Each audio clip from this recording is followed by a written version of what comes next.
the middle of the rushing city, Kaelan stood still.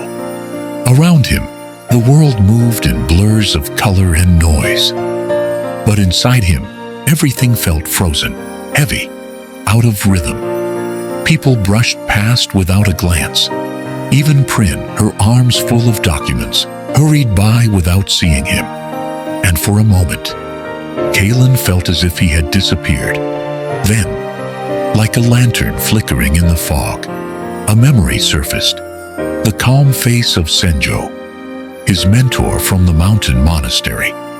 It appeared only for a heartbeat, but it was enough to make Kaelan lift his head.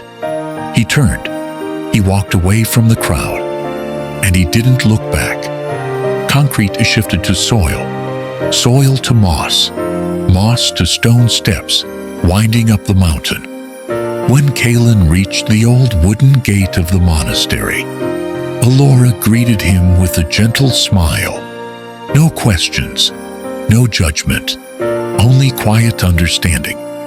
In the courtyard, under the ancient tree, Senjo sat in meditation, still as time itself.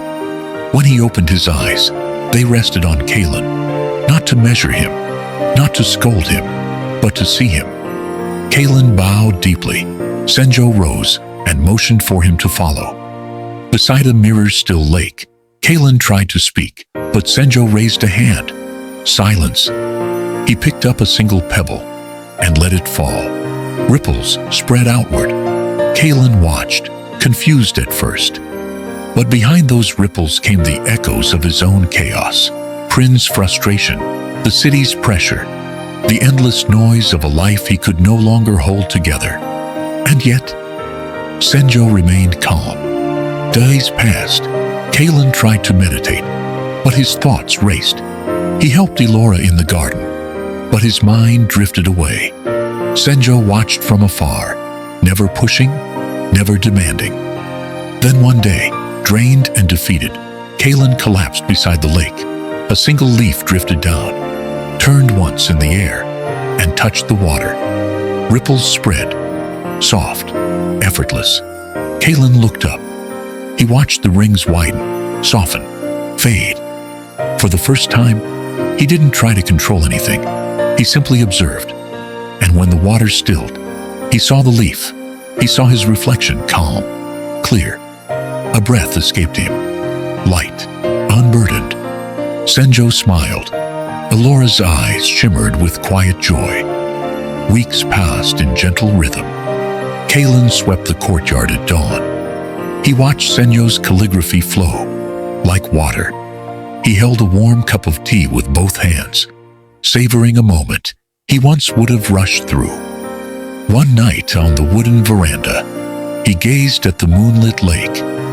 Hands that once clenched with fear now opened softly at his sides. Senjo stepped beside him. No words, just the quiet presence of someone who understood. At last, one morning, Kaelan returned to the lake. He picked up a pebble, just as Senjo had once shown him. But this time, he didn't throw it. He smiled and set it down. He no longer needed ripples to understand stillness.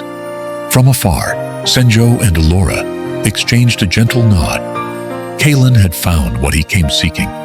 On the final day, Kaelan sat beside the lake, calm, steady, serene. A breeze passed, but the lake did not tremble, because Kaelan had become the lake, clear, quiet, open as the sky reflected in its surface. And though he no longer remained in the frame, the stillness he discovered lived on, expansive, gentle, as though the whole world had begun to breathe with him.